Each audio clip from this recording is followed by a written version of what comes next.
So good evening once again. I can see a few more participants coming in. So good evening and a very warm welcome. I am Dr. Abhishek Kumar, and my only introduction is that I founded Evolution exactly 20 years back, and I take pride in sharing that for past 20 years, I have continuously been teaching besides being active in the Indian Forest Service preparation. I'm also a part of General Studies team, and I also look after one of the optionals. But in these last 20 years, my involvement with the Indian Forest Service has been a personal one, has been a very intimate one, and that has somewhere established us as a recognized, as a respected name in the field of IFoS preparation.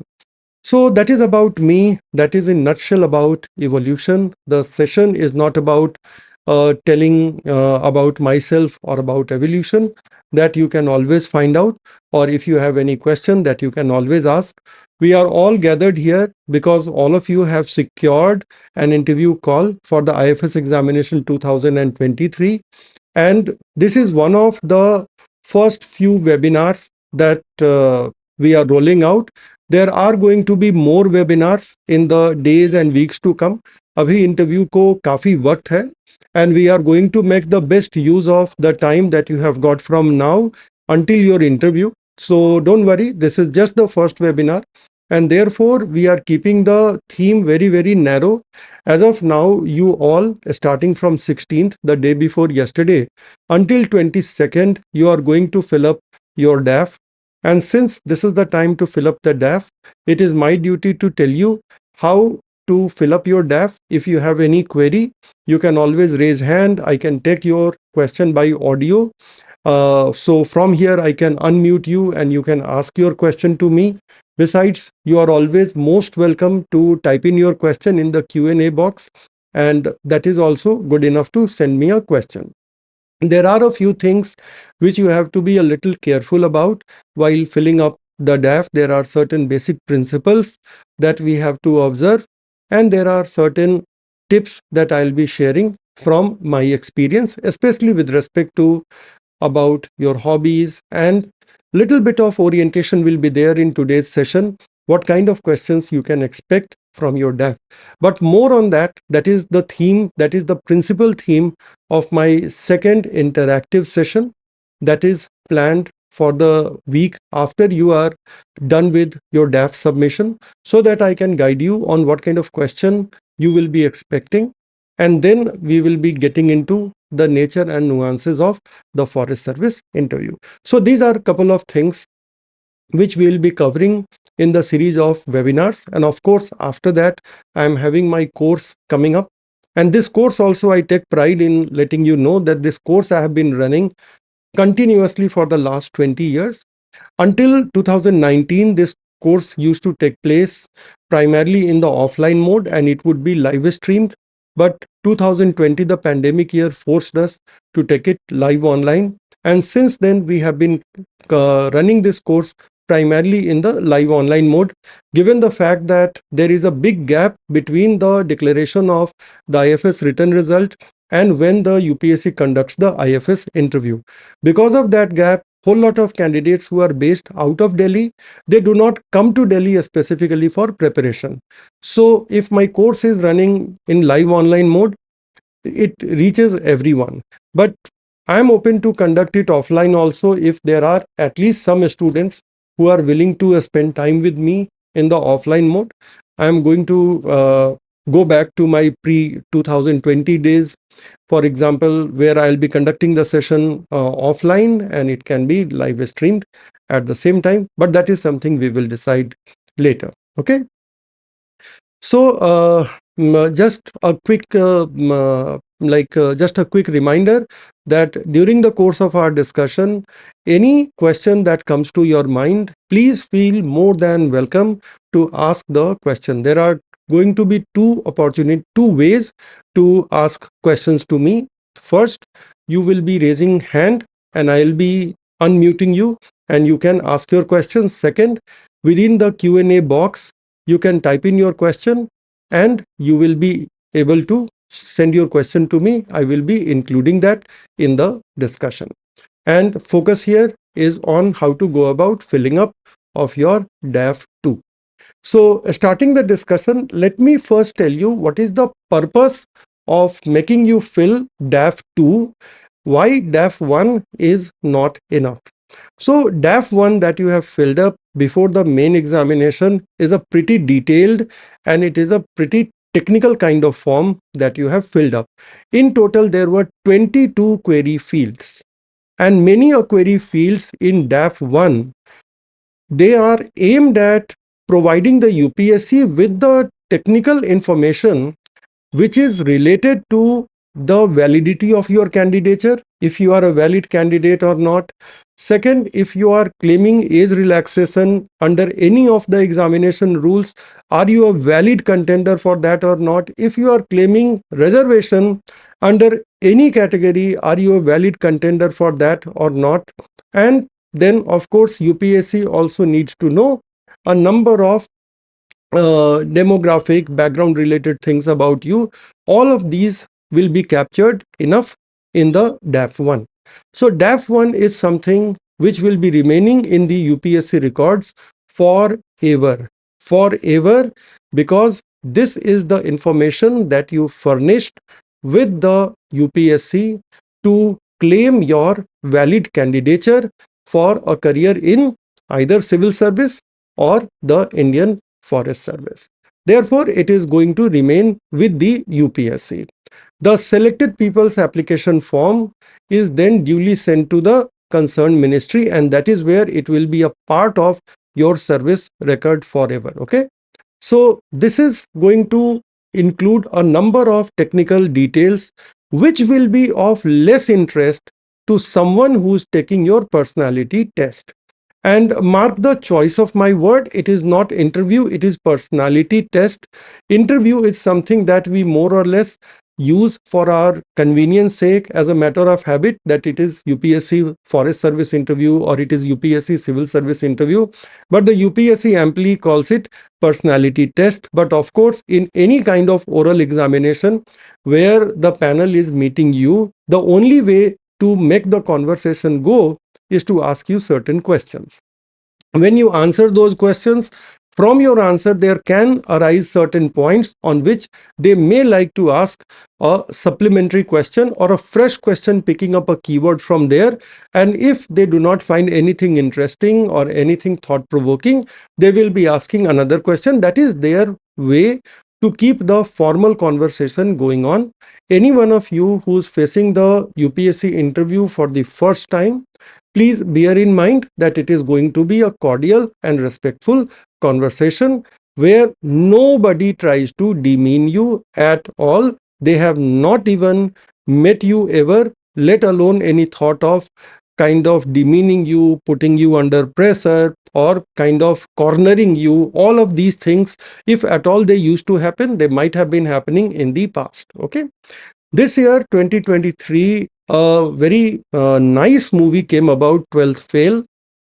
I personally liked the movie, and in the movie, somehow I could not agree with the way the interview was conducted. I actually felt that it sends a very wrong message to the candidates who are preparing, to the candidates who have never gone into the UPSC examination hall, because in the movie, for the sake of dramatization, for the sake of holding an average viewer's interest, the movie was not made for only the civil service or any All India service aspirant. The movie was made for people at large, and there have to be creative liberties to be taken by the writers of the movie, the director of the movie, and to heighten the tension, to heighten the drama, there will be certain situations which will be departed from reality. The interview scene is pretty much departed from reality. I have not come across any UPSC interview anecdote where the board members or the chairperson have been so condescending about the candidate. They have not been. I can tell you, there was a student who, for the lack of preparation, did not attempt the standard 10 in the year the student was supposed to take. He dropped the examination, but there is every surety that had the candidate taken the examination, he would have flunked. He took it next year and he did reasonably well in the 10th standard. Many years later, the student goes for the civil service interview, and this student is asked only one question. So, why is there a gap? And can you believe the board gave the student an escape? Was there any health issue or family issue? And this student says, "Sir, unfortunately, I was not well prepared and I was too afraid to take the examination." And the board left it at that. The board left it at that.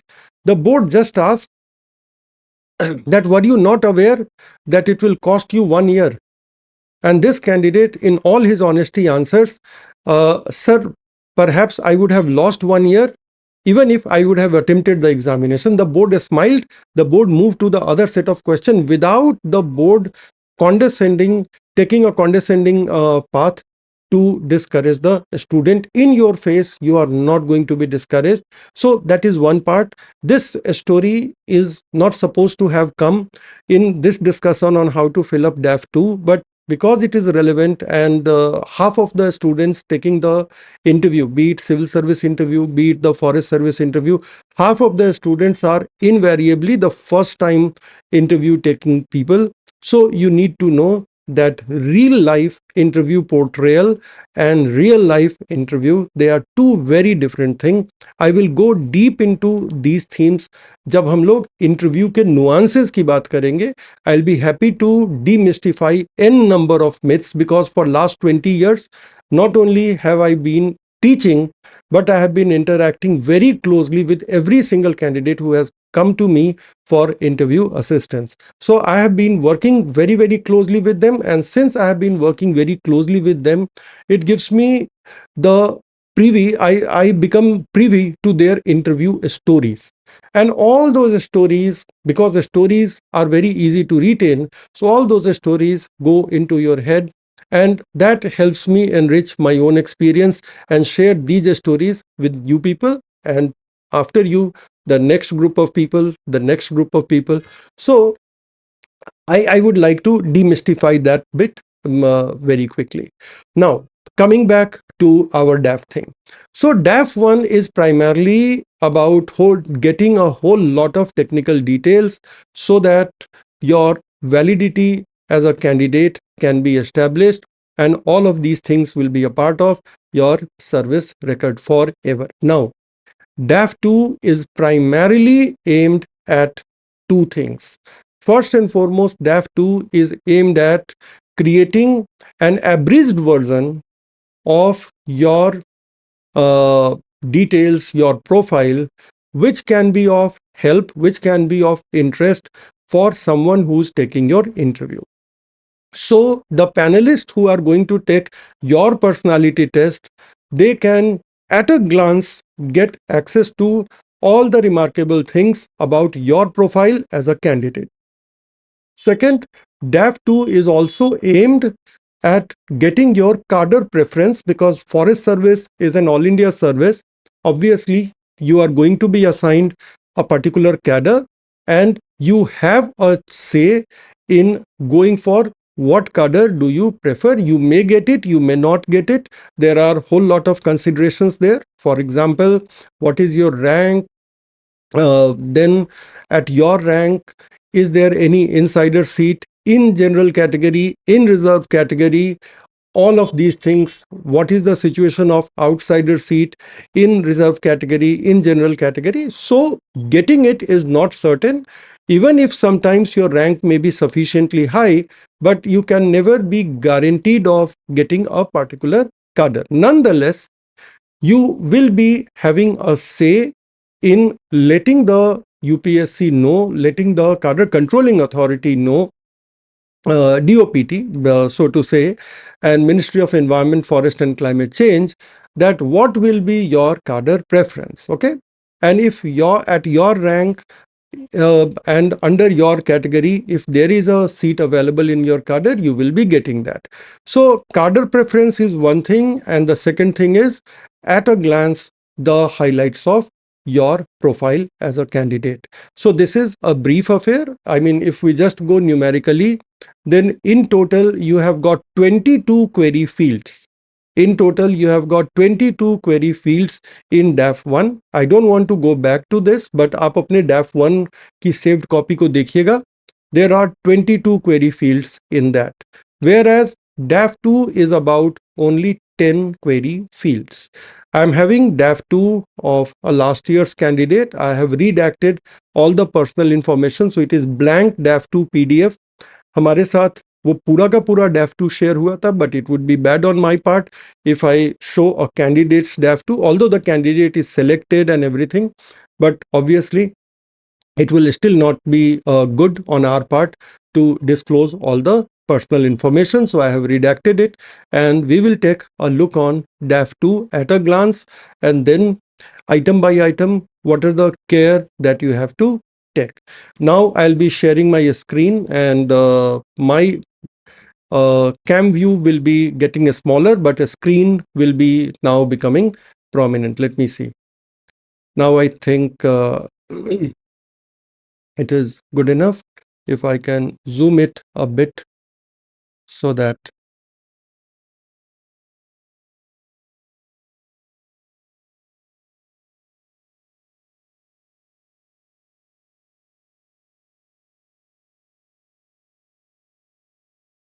that's nice. So I think you can see all the fields very clearly. बस मेरा cam view थोड़ा सा छोटा हो गया, but that is immaterial. The idea is to get a clear view of the DAF. Let me zoom it even further so that the bigger it is. Yes, now this is good enough. So here we go. There are exactly 10 query fields that is taken from you, that is to be filled by you in DAF-II. So if you see, so the very basics of roll number, email, mobile and all, obviously these things will be pre-filled when you are going to fill up the DAF. I do not know the present status of photograph, whether you have to re-upload the photograph or if the photograph part is pre-filled, taking it from the DAF-I. So I won't like to speculate there. And you can always give me your feedback if you want to answer something. And during the course of this discussion, if you have any question coming, you know what to do. Either you have to raise hand or you just have to type it away. Okay. Right in front of me, I am having the attendees panel also and Q&A panel also. Okay. Now the first thing is about mother tongue. Okay. So mother tongue is the very first query, and interestingly, the mother tongue part is not the first query in DAF-I. In DAF-I, the first query is about your date of birth. If I can show you DAF-I. So this is DAF-I of this year only. So if you see, the first one is DOB. Can you see that? And then after DOB, you are asked, are you claiming any relaxation? If yes, then of course annexes and all of these things. Okay, coming back to our DAF-II. After that, place of birth and post place of birth. If you see, the post office, city, town and village, district, state and pin code. And you should be making a note that because this is very much on the front, it is pretty likely that if your place of birth or the district of birth is having something remarkable, it may be touched upon during the first 5 minutes of questioning. The questions which normally the chairperson asks to you, in the first 5-7 minutes, this may come up, provided your place of birth has something remarkable historically, geographically, then this may come up. Point number 1. Now, if we see another thing, if your name has some connection with some historic figure, some public figure, this can also be touched upon. For example, a couple of years back only, we had a student with name of Sanjay. So in his mock interview, I asked, so Sanjay, how many, it is a very common Indian name. So how many famous people do you know who share your name? He came up with a couple of names, but what he had forgotten was the character who narrates what is happening in Mahabharat battlefield to King Dhritarashtra, Sanjay. So I reminded him of that. He quickly caught up. He said that, I'm sorry, sir, that had escaped my attention. And it so happens that in his actual interview, the first question is, Sanjay, have you heard of Sanjay in Mahabharat? And it was a coincidence, obviously, but it was a good coincidence because this candidate Sanjay was not caught unprepared. So if you share your name with someone who's famous, if you share your name someone with a historic or for that matter mythological connection, be sure you know. Not only that, if your name rhymes with if your name rhymes with something remarkable, some bird remarkable, some animal remarkable, be prepared with that. Another example, this student of ours, a very dear student actually, is right now a serving forest service officer in Rajasthan cadre, and her name is Sonal. So in her mock interview, this was our question, that Sonal, have you heard the name of Monal? And she was apparently not aware of that at that point in time. So, well, Monal is a bird and it is a state bird of Uttarakhand. She was, at that point in time, she was not aware of that. And can you beat it? Purushottam Agrawal sir ka board tha, and the first question Agrawal sir asks her is, Sonal, have you heard of something called Monal?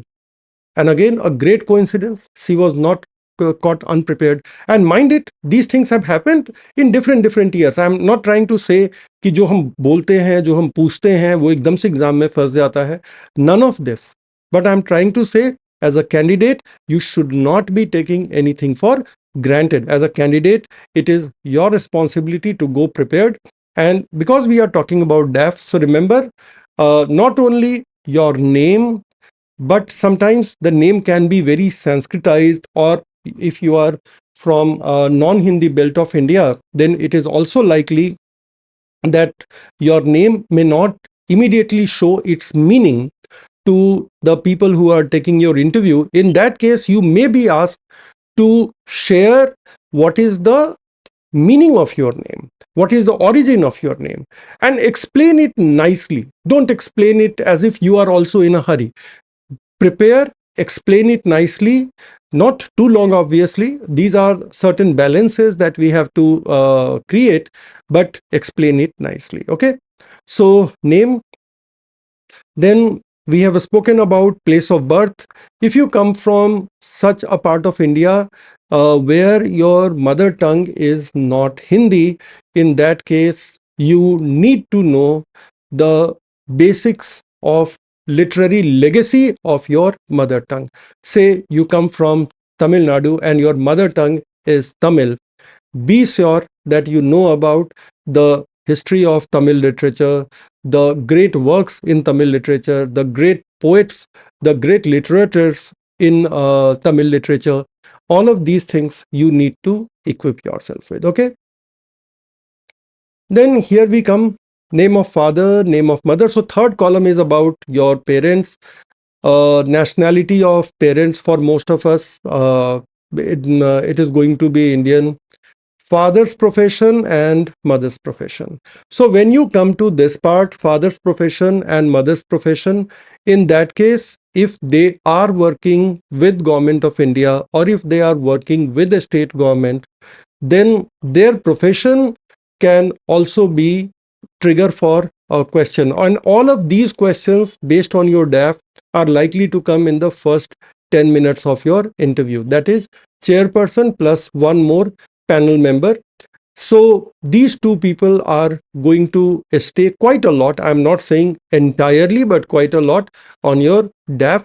And let's say that your father himself is in forest department, or your father is a member of All India Service, or if your father is a member of State Forest Service, or for that matter your mother, or some kind of government job, then how far they have been an inspiration, or let us say that they are in totally different job.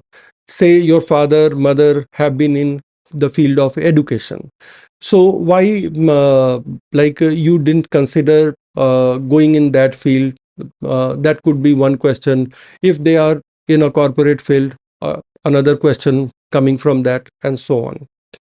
And then obviously, if your father is in service, the post held by him. If your mother is in service, the post held by her. Annual income of your father, annual income of your mother. You need to be technically very correct with that.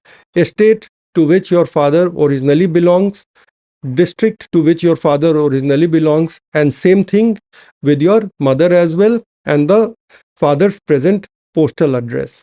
So father's original place of the district and state, they are not so much of a trigger for questions. Same goes for mother, but your place of birth can be an interesting trigger. Okay. Now we move to the present postal address. Father's present postal address, mother's present postal address. Postal address, maybe because it gives an indication where you come from. So postal address can be a trigger for a question. Again, the remarkability of that particular place. And it is not civil service interview, so don't go deep into demographic issues, the socio-economic issues, kya chal raha hai, wo sab nahi. Here they are more interested in your basic awareness about this place, why this place is famous. Have you been to that particular national park? How much time have you spent there? Acha, have you heard of this tradition? What this tradition is famous for? So on, so forth.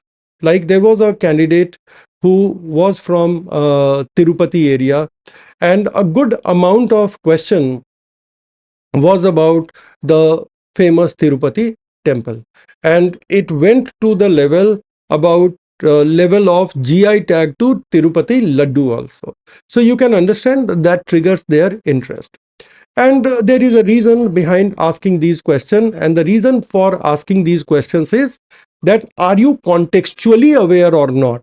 You are, as a candidate, as a prospective All India Service Officer, you are not just supposed to be interested in the academic things and the predicted things which are important for your examination or which are important for your interview. You are supposed to be interested in the immediate context, in the immediate surrounding as well. So वो रहेगा, ठीक है? So and I hope you are noting down all of these things because that way you will have a ready list for your DAF related questions. Now consult your parents for this part Q, that is whether your family owns, possesses any of these things. So if yes, yes. If no, no. Do not try to conceal any information from the UPSC. Okay, any means any information, even in the later part, and I hope you have not committed any such mistake in filling up DAF-I also. Like there are a lot of people in today's time and day, there are a whole lot of people who have a job in coaching institutes, like they are preparing at the same time they are doing job in coaching institute, and they will try to conceal that part, thinking what will the interview board think and all of that. My point is, first you state the truth, and then we will find a way to defend that. And after all, you are doing a job. After all, आप job ही कर रहे हो, so there is nothing to feel too defensive about. ठीक है, there is nothing to feel too defensive about. So it is okay. I mean, आप job कर रहे हो, it is perfect. So last year we had the chance to interview a candidate for civil service who's a YouTuber who makes videos about the civil service preparation. And now this person was getting money, ad revenue share from YouTube. So his point was कि ये तो job नहीं हुआ. So what should I be mentioning? I said कि at least do not conceal that this is a source of your income. So go in the hobbies and all, you write it, and when they ask you, you say that yes, I get money from ad revenue and all that. So interestingly, this guy cleared the examination as well. Okay. So now, having said that, let us move to query number 4, and there are just 10 queries. So in here, educational qualifications, and here, first and foremost, matriculation to graduation. Matriculation is a standard 10, and then senior secondary, that is a standard 12, and graduation.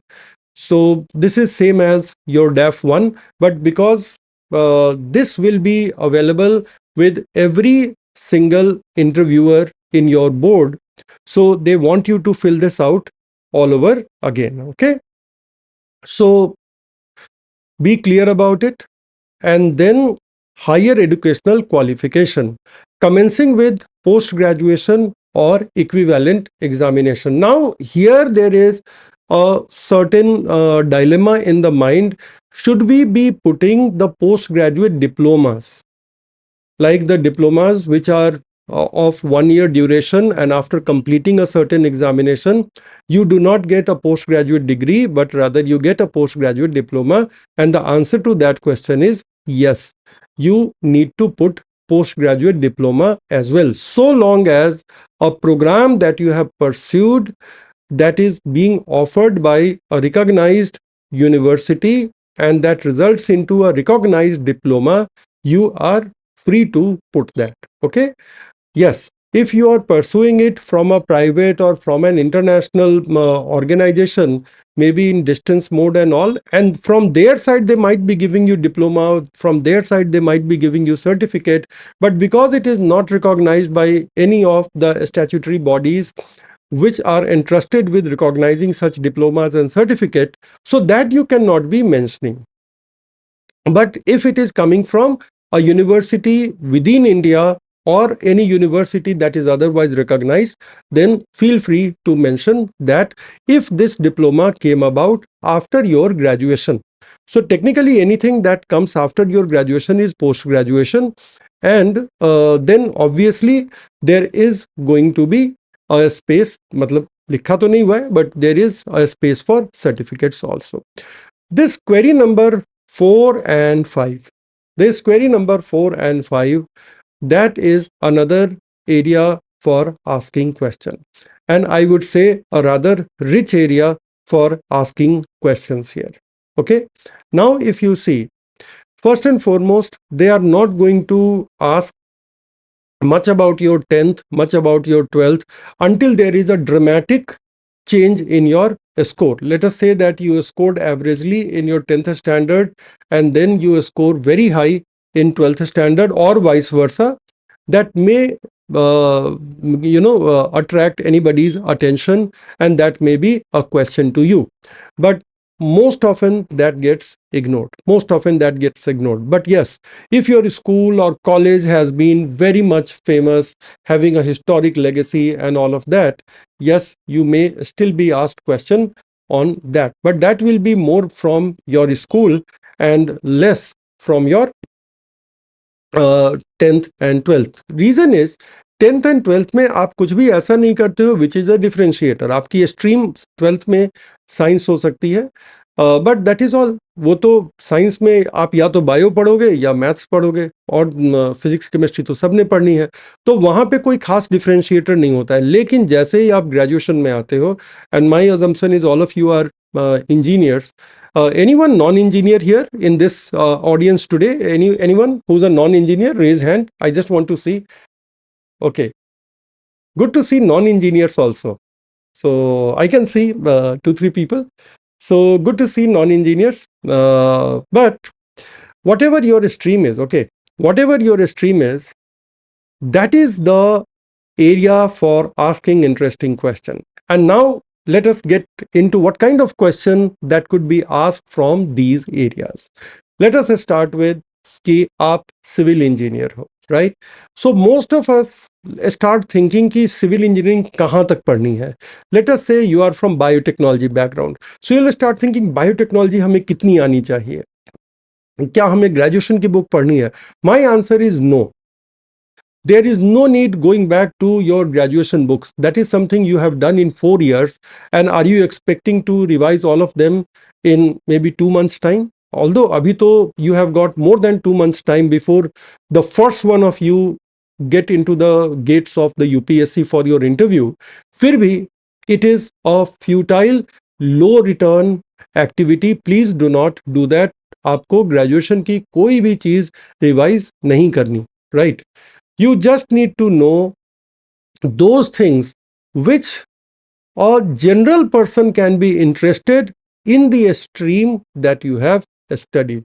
Giving you example, let us say that you are a civil engineer, and it will be my natural curiosity that what relevance do you find for a civil engineer in a career in the forest service?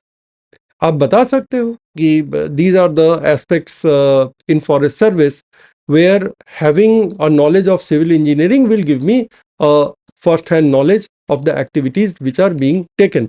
Not necessarily कि आपसे वो काम करा लिया जाएगा. Just the way, ऐसा नहीं है ना कि if there is an IS officer who happens to be a trained doctor, so that IS officer will be supposed to sit in the district hospital. It is not necessary that you are going to do that work firsthand, but you will be much more knowledgeable about that thing. So the districts which have DM as IS officers, DMs who are IS officers and who have studied medicine, perhaps those districts can imagine to have a little better pandemic response, a little better vaccination program, a little better public health program, because these doctors come with a first-hand knowledge on how to run, how to administer these programs effectively. Similarly, if you are a civil engineer, so for a number of things which are basically being done as a part of forest management, forest protection, there you can be a little more knowledgeable. Same goes for, let us say that you have studied agriculture. So there are a number of things about number of forestry related things about which you will be more knowledgeable than someone who has not studied agriculture. So that kind of curiosity, that kind of question comes very very normally, very very naturally. इस तरह के queries और questions आते हैं किसी के भी mind में. So ये तो रहेगा ही. This kind of question is going to be there. Apart from that, there can also be certain general interest question. Okay, there can be certain general interest question. Let's say that you are a civil engineer, again sticking with the civil engineering background, and recently we have created a very long sea bridge in Mumbai. So that can be a natural area for asking question कि ये कैसे बनता है, or for that matter the tunnel mishap that happened in Uttarakhand. So वो कैसे हुआ, क्या हुआ, and all of these things can be asked. And for that matter, similar questions could be asked from any other discipline. There has to be some connection, and that connection you need to be aware of. Plus, in day-to-day activities, how does your discipline impact the way we run as a country, the way we run as an economy, the way we manage our forest, so on so forth. So those kind of things, and then certain popular concepts. For example, you are from biotechnology, so acha, transgenics, are they harmful or are they good? Now the answer cannot be in black and white. There are certain gray areas also. There are things where they are good, there are things where they could be risky. The truth lies somewhere in between, that we cannot say no to transgenics, but at the same time we have to be very careful about how we regulate them, how we ensure safety about the transgenics, and so on. So that is something you have to balance. Similarly about cloning, similarly about whole lot of things. Okay, if you are someone, query number 5, so if you are someone who has obtained a higher degree, so a person who has obtained a higher degree, maybe MSc, maybe MTech, or people also go to the interview having done their PhD and all. And there is a natural question why you pursued higher degree and yet you want to come for a generalist kind of job. Make no mistake, Indian Forest Service, even though it is within a narrow domain of forest management, forest conservation, but still being an all India service, it has a certain amount of generalist nature. You are not only going to handle the forest or the wildlife, you are also going to be responsible for environmental pollution, you are also going to be responsible for clean energy choices, so on and so forth. So there is a certain aspect of uh, generalist also. So a natural query is, if you have pursued higher education, the thought of going into research, the thought of pursuing further higher education and going into academia, did this thought not cross your mind, and why? So you have to be ready with that. And also, because you have pursued higher degree, and if there is someone within the board who has a certain degree of knowledge about that particular domain, be prepared that you can be asked a little better questions, maybe some academic questions from those areas. And you saying, I'm sorry, sir, I do not know, will not be as impressive as a graduate you can say and escape. Because as a graduate, it is expected that after graduation, you were preparing for these UPSC competitive examination, and they are also realistic that these are very competitive examination. So you cannot be retaining everything that you did in graduation, and at the same time, you would be preparing very well for these examination. So वो समझ में आता है. But as a postgraduate, as a PhD, if you are unable to answer the basic questions, that will be a problem. Okay, that will be a problem. For example, I will tell you, 2 years back, I was interviewing a candidate who has studied aeronauticals at IIT Bombay, and I was asking this question, that what is the basic difference among the flying technology of a missile, a space launch vehicle, a commercial aircraft, and a helicopter. And this guy fumbled. It should not have been the case. You are coming from IIT Bombay, you are coming from aeronauticals, and you are unable to answer a question which today's 10th grader will be comfortably answering. So that is something which kills your impression. Nobody will express it on your face. And if you are not perceptive enough, you will come out and tell the entire world the story, Mera interview acha gaya. But no, they were being encouraging towards you, that they did not point it out then and there. But you have done something which has diluted your impression. So these things which are kind of obvious, must know things, you must know. Okay. Is there any question coming in anybody's mind? So आप question पूछते रहना. Bring the questions, please. Now, here we are, sixth one. Having regard to the answers given against column 1, 2, 3, 4, and 5. Okay. 1, 2, 3, 4, and 5. So going back to 1 was your mother tongue, right? Second is 2 is about your parents. 3 is about your parents. 2 is about your place of birth. 3 is about your parents. 4 is about your studies until graduation, that is, until you attained eligibility to face this examination. And 5 is higher education. Based on this, which state or UT you would claim as your home state or UT? Okay. So first, there is no room for arbitrariness, right? There is no room for arbitrariness. But obviously, based on these 5, आपको क्या लगता है, what is justified as your home state? And this home state will have a bearing to your cadre preference. That if the zone in which your home state comes And if that zone is not your priority number one, it simply means that you are not interested in your home state at all. Your home state, whatever you proclaim it here under column 6, and if that the zone containing that state is not your first priority, then you are not going for home state. It is taken like this. It cannot be your second choice. Okay. And then seventh is something which is generally the interview opener. By interview opener, we mean that the first few minutes you are a bit tensed up. Try your best not to be tensed up. Okay. But if you are a bit tensed up, they also understand कि अभी the candidate will have frayed nerves and all. To put the candidate at ease, why not talk about the candidate's hobbies? Because if the candidate genuinely has that hobby, the candidate will feel relaxed talking about it. Let's say you are a badminton player. Let's say you are an outdoor photographer. Let's say you like reading fiction. Let's say you like reading science fiction. Let's say you like going for trekking.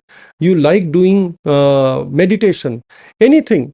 So if there is something that you like doing in your free time and that has a relaxing effect, the fact of the matter is even talking about it will have a relaxing effect on you.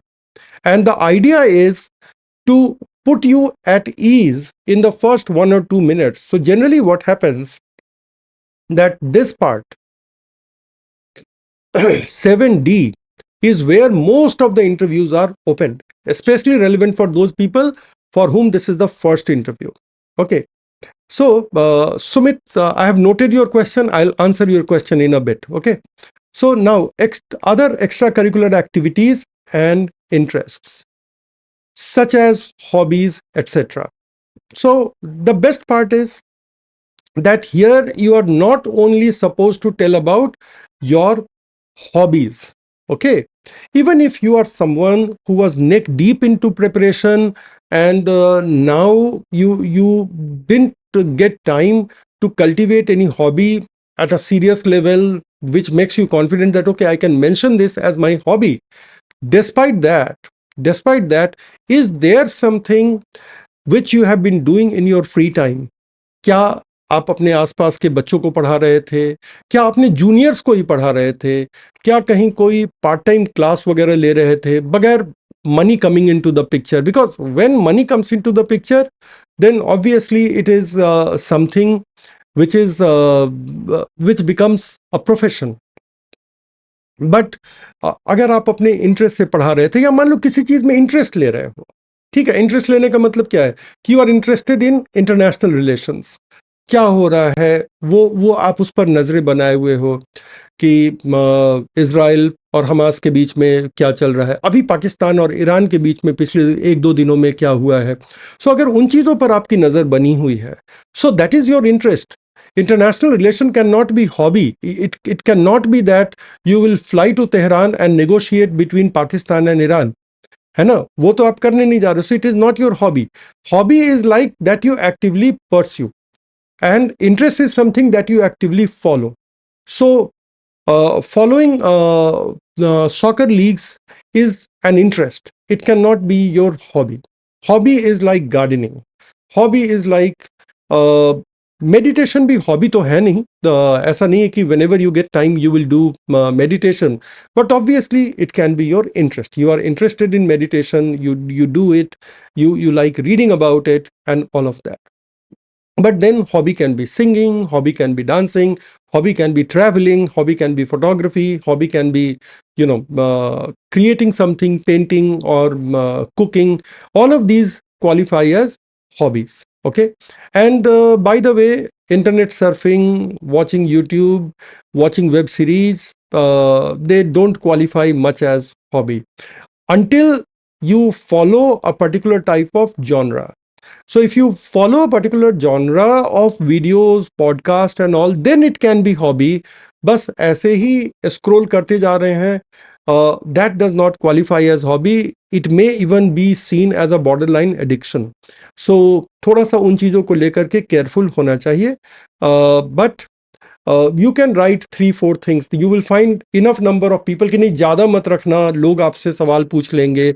My only thing is कि वो सब देना जिसमें आपका interest है, वो सब देना जो आपने एक्स्ट्रा करिकुलर के रूप में किया है. Okay, I hope everyone is comfortable with a little bit of Hindi sprinkled here and there.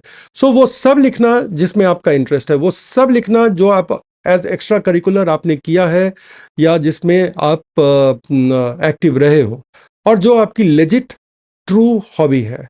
And do not write anything which is not your hobby, because if at all you are caught, it will be very embarrassing, very embarrassing. So it will be like a child caught with a hand in the cookie jar, जो कहते हैं ना. So don't do that, don't try to bluff. I cannot overemphasize this, but board को please bluff मत करना. You will be stuck. एक तो unethical है ही, नहीं करनी चाहिए. लेकिन अभी अगर एथिक्स को थोड़ी देर के लिए आप कहो कि sir forget all these idealistic things, तो for your own sake don't do that. And do not listen to anyone who tells you कि ज़्यादा लिखोगे तो उनको अनरियल लगेगा. No, I am myself having so many interest, and if I can hold forth on them, अगर मैं उस पर बात कर सकता हूँ तो बिल्कुल लिखना चाहिए. Okay, now positions of distinction leadership held in school और college. Now there is a general question कि do we have to mention all those things जिसका हमारे पास सर्टिफिकेट है, या हम उन चीज़ों को भी लिख सकते हैं जिनका हमारे पास सर्टिफिकेट नहीं है. ओके, सो नाउ जब हम बात करते हैं पोजीशन ऑफ डिस्टिंक्शन और लीडरशिप हेल्ड इन स्कूल और college, it is generally expected कि अगर कॉलेज में कुछ था तो you will be having a certificate of that, और कुछ तो आपके पास होगा.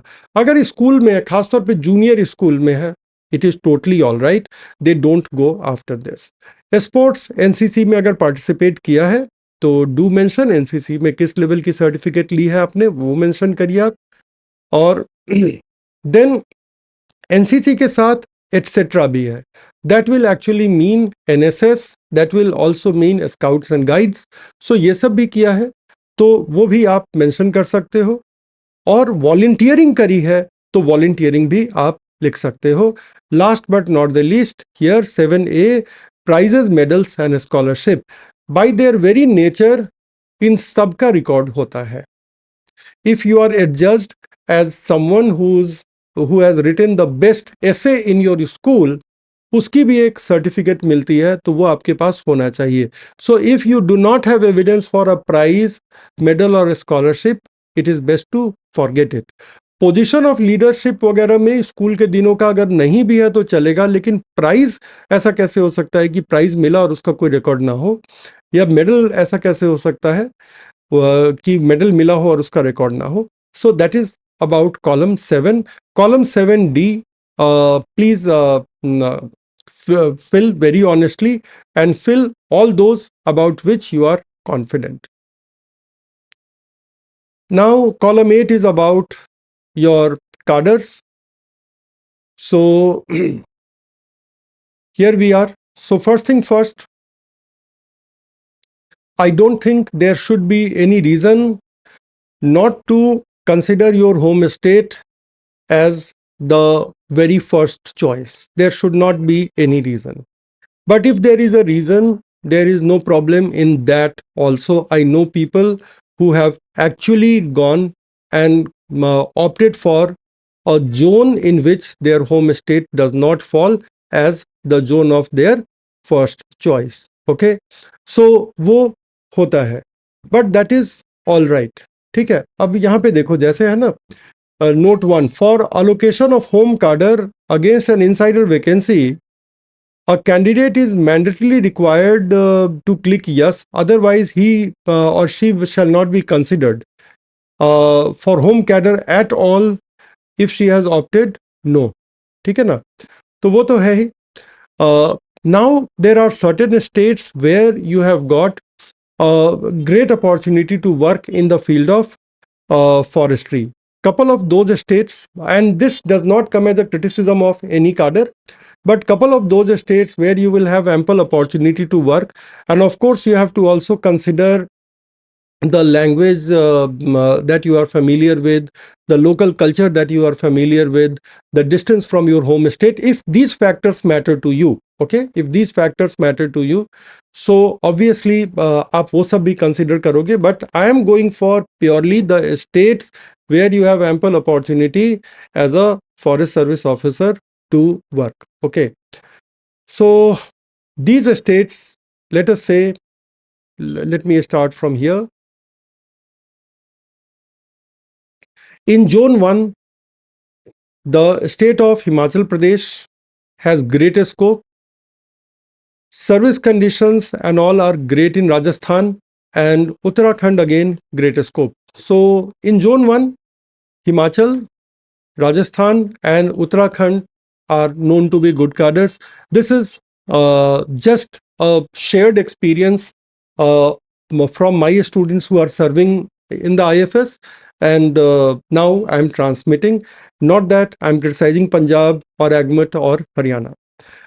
If you want to serve in these state, it is entirely your right to serve in these state, and it does not take away at all from the fact that every state has its own set of challenges. ऐसा नहीं है कि राजस्थान, उत्तराखंड और Himachal will be free of challenges and you will be roaming and singing in the forest department.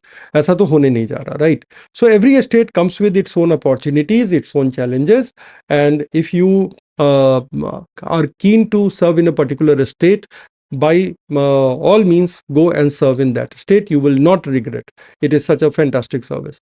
Now when it comes to Zone 2, so in Zone 2, if you look at it, then all the four states have a very well established kind of culture of civil service, very well established machinery of civil service.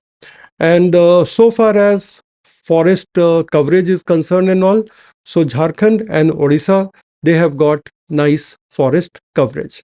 But I have seen Bihar cadre forest service officer, UP cadre forest service officer also being very happy about their cadre. So nothing to suggest here. When it comes to Zone 3, Madhya Pradesh and Maharashtra. Madhya Pradesh is perhaps the most sought after cadre, and Maharashtra also has ample work opportunity, big state, a lot of reserve areas, protected areas, and all of that. Chhattisgarh and Gujarat also have got good administrative culture. Zone 4, Assam, Meghalaya, very good cadre. Then Sikkim, a small but good cadre. West Bengal, again, a very good cadre. Zone 5, and not to say कि Manipur and Nagaland or Tripura, they are not great cadres, but I'm just trying to say what my students have shared. And then in Zone 5, almost all the cadres have got good administrative culture and all that, but these three cadres, Karnataka is supposed to be second best cadre to serve after Madhya Pradesh. Then Tamil Nadu, big cadre, lot of working opportunities, and in its own way, Kerala is also considered to be a very good cadre. So that is the cadre preference. If you have any question, I'm more than going to be more than happy to take your question. Now, ninth is, do you want to make available your personal information for accessing job opportunity in terms of DOPT? This generally its answer is yes. And then 10th is just list of the supporting documents that you have uploaded. And that's all you have to do in DAF-II and then the declaration. That is pretty much all that you have to do in this one. Now, this is about how to go about DAF-II, and I tried to include a couple of questions which can elicit from your DAF. Now, let me take a question that Sumit has already typed in, and then if anyone of you have a question for me, please raise hand or simply type away your question in the Q&A box and I'll be taking it. And that is pretty much all that I intended to discuss. Do watch out for my upcoming webinars. All of them will be notified on Evolution website starting tomorrow or day after. But the next set of webinars will be after 23rd. So there is no hurry. आप कल परसों कभी भी एक बार website पे आकर के देख लेना when is the next webinar, because next webinar is going to cover the dynamics of the Indian Forest Service interview. Lot of stories, lot of shared experience of the students and all of that will happen. Then we are going to do the thrust areas for IFoS interview. So before the start of my course, these are certain open webinars that I plan to do. Okay. Now Sumit's question. If I'm staying in Delhi since 2012, okay, BTech plus job in Delhi NCR plus preparation, of course, can I write Delhi as home state? I originally belong to Jharkhand. Okay. So, Sumit, my suggestion will be that since you have been staying here, but your parents are rooted there, besides, I'm sure you might not be having a permanent address in Delhi. So, it will be advisable not to treat Delhi as your home state. If all your roots are based in Jharkhand, you don't have a permanent address in Delhi, means some owned property or something, and also the fact that here either your education or your job has kept you here, so that is not a strong enough reason to call it a home state. That might be called in for a question in the interview, that what is your reason. Okay, so that is my suggestion, Sumit. You may like to consult some more people on this. Sushant, can we write research paper publication in a journal? Column 7A? Yes, Sushant, you can definitely write. You can definitely.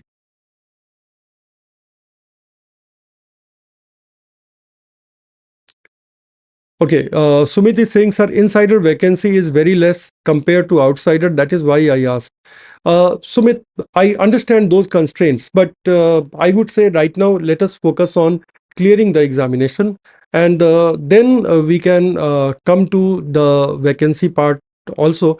And let us be very clear that there are so many amazing cadres elsewhere that you won't regret uh, getting into the service, even though you are getting some other cadre.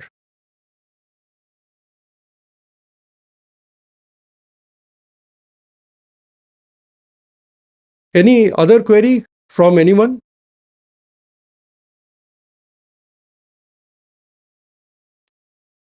Yes, please go ahead.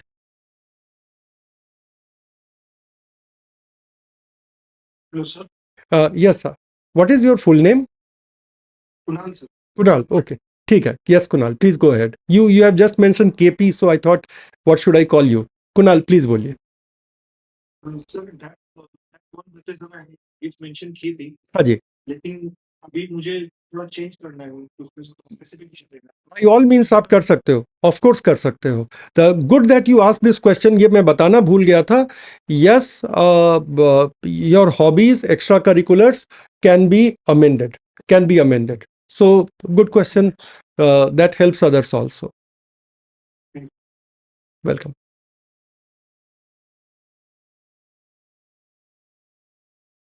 Anything else for me?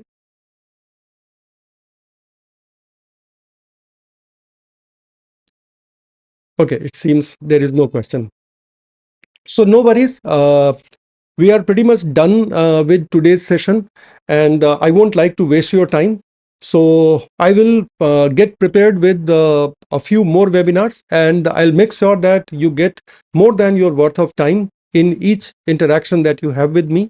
And needless to say, I'm very thankful to you for taking out time, being a part of this webinar, and I'm sure you are going back with some value from the conversation that we had this evening. Thank you so much, and I will look forward to having all of you in my upcoming webinars also. And you should be a part of my upcoming IFoS interview course. That will add a lot of value in terms of the content, because in that program I teach those parts of content which are very, very important for this particular year's examination. And because it is coming from a place of 20 years of experience, so it really works in terms of its alignment, in terms of its relevance. So I'm not promoting it, I don't have to actually, but for your own sake, you may consider joining this. So that is all for this evening, everyone. Good night and have a great time ahead, and all the very best for your upcoming interview. Goodbye, everyone.